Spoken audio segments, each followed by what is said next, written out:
第二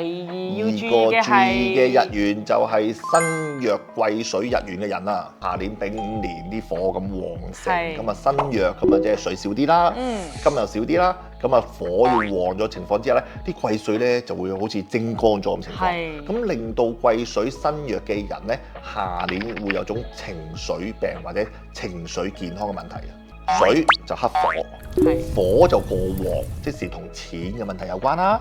即係金錢上出咗問題啦。另外就火會生旺土，係土就會克水啊嘛，代表佢係有官星同埋煞星啊嘛，即係代表工作啦，壓力大，即使壓力大、緊張或者係份工作出現咗問題，而令到貴水身弱嘅人呢，下年會咗，唉，好緊張啊，好驚，又或者份工已經出咗問題，令到佢好擔心未來嘅前途同埋前途，咁令到佢心情上低落，情緒就出現問題啦。隨遇而安先，翻緊工做好你份工咁就得㗎啦。好，如果真係嗰份工作真係出咗問題啦，咁咪積極啲咯，正面啲咯，繼續揾新工作咯嚇。所以變咗係大把機會嘅。如果環境轉變咗，其實係另一個機會嘅開始嚟嘅。